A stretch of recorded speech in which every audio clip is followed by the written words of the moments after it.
ആണ് നമ്മളൊരു ഇഷ്യൂ ഷെയർസിൻ്റെ അകത്തുള്ള ഒരു പ്രധാനപ്പെട്ട ഒരു പ്രോബ്ലംസാണ് നോക്കുന്നത്. ഇതിൽ ഇഷ്യൂ ഷെയർസ് അറ്റ് പാർ കഴിഞ്ഞ ക്ലാസ്സിൽ പറഞ്ഞിട്ടുണ്ട്. പാർ വാല്യൂ എന്ന് പറഞ്ഞാൽ ഫേസ് വാല്യൂ തന്നെ ഷെയറുകൾ ഇഷ്യൂ ചെയ്യുന്നതാണെങ്കിൽ അതിനെ എന്ത് പറയും? ഇഷ്യൂ ഷെയർസ് അറ്റ് പാർ എന്ന് പറയും. When shares are issued at a price equal to the nominal value or face value, അതിനെയാണ് പാർ വാല്യൂ എന്ന് പറയുന്നത്. Is called issue shares at par. 10 രൂപേൻ്റെ ഷെയർ 10 രൂപയ്ക്ക് തന്നെ ഇഷ്യൂ ചെയ്യുന്നതാണെങ്കിൽ അതിന് ഇഷ്യൂഡ് അറ്റ് പാർ എന്ന് പറയും. ഇവിടെ Hindustan limited was registered with a nominal capital. Nominal capital നിങ്ങൾക്കറിയാം, രജിസ്റ്റേർഡ് ക്യാപിറ്റലാണ്. മെമ്മോറാണ്ടം ഓഫ് അസോസിയേഷനകത്ത് പറഞ്ഞിരിക്കുന്ന മാക്സിമം കമ്പനിക്ക് ഇഷ്യൂ ചെയ്യാൻ പറ്റുന്ന ക്യാപിറ്റലാണ് ഇത് നോമിനൽ ക്യാപിറ്റൽ എന്ന് പറയുന്നത്. അത് 20 lakh ആണ്. Divided into 20,000 shares of 100 each. അങ്ങനെയാണ് 20 lakh കിട്ടുന്നത്. 20,000 ഷെയർ ഉണ്ട്, ഒരു ഷെയറിൻ്റെ വില 100 രൂപ. അങ്ങനെയാണെങ്കിൽ ആ നോമിനൽ ക്യാപിറ്റലിൽ രജിസ്റ്റേർഡ് ക്യാപിറ്റൽ 20 lakh ഉണ്ടാകും. The company issued full issue ചെയ്യുന്നില്ല.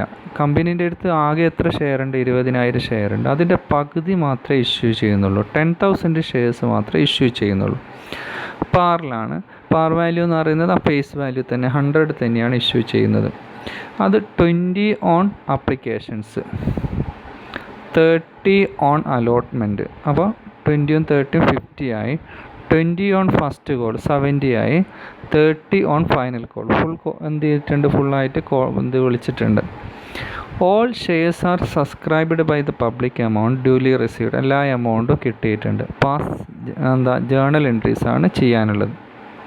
അപ്പോൾ ഫസ്റ്റിൽ നമുക്കറിയാം journal entry bank account update share applications ആണ്. അപ്ലിക്കേഷൻസ് എങ്ങനെ കിട്ടും? 10,000 ഷെയർസ് ആണുള്ളത്. അപ്ലിക്കേഷൻ എമൗണ്ട് 20 ആണ്.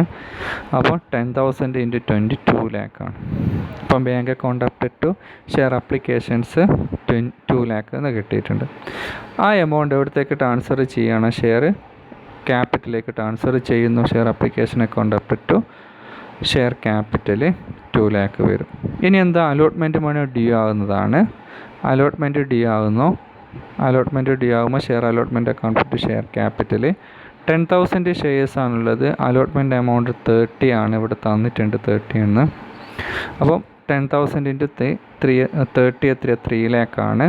ആദ്യം ഡ്യൂ ആകുന്നു, പിന്നെ അത് കിട്ടുന്നു. Bank account update share allotment 3 lakh കിട്ടുന്നു. ഇനി അടുത്തത് നമുക്കുള്ളത് ഫസ്റ്റ് കോളാണ്. ഫസ്റ്റ് കോൾ 20 ആണ്. അപ്പോൾ എത്ര ഉണ്ടാകും? 20 ആകുമ്പോൾ 2 lakh തന്നെ ഉണ്ടാകും. ആദ്യം ഡ്യൂ ആകുന്നു അല്ലേ? Share first call account update to share first call 2 lakh to capital 2 lakh. അത് ബാങ്കിലേക്ക് കിട്ടുന്നു. Bank account update to share first call. പിന്നെ ഉള്ളത് ഫൈനൽ കോളാണ്. ഫൈനൽ കോൾ ആദ്യം ഡ്യൂ ആകുന്നു. Share second and final call account update share capital 10,000 ആണ്. Shares 30 ആണ്. അപ്പോൾ 3 lakh ഡ്യൂ ആകുന്നു. പിന്നെ അത് ബാങ്കിൽ കിട്ടുന്നു. Bank account update share second and final call. ഈ രീതിയിലാണ് നിങ്ങൾ ജേണൽ എൻട്രി എഴുതേണ്ടത്. ഇതിൽ നിങ്ങൾ നോക്കാനുള്ളത് ആദ്യം അപ്ലിക്കേഷൻ എമൗണ്ട് ആദ്യം കിട്ടുന്നു, പിന്നെ ട്രാൻസ്ഫർ ചെയ്യുന്നു. പിന്നെ ആദ്യം ഡ്യൂ ആകുന്നു, പിന്നെ കിട്ടുക. ആദ്യം ഡ്യൂ ആകും, പിന്നെ കിട്ടും. ഷെയർ അലോട്ട്മെൻറ്റ് ആണെങ്കിലും ഡ്യൂ ആകുന്നു, കിട്ടുന്നു. ഷെയർ ഫസ്റ്റ് കോൾ ഡ്യൂ ആകുന്നു, പിന്നെ കിട്ടുന്നു, ബാങ്കിലേക്ക് വരുന്നു. ഷെയർ ഫൈനൽ കോൾ ഡ്യൂ ആകുന്നു, പിന്നെ അത് ബാങ്കിലേക്ക് വരുന്നു. വളരെ സിമ്പിളാണ്. ഒന്ന് എഴുതി തയ്യാറാക്കിയിട്ട് തന്നെ പഠിക്കാം. Okay, thank you.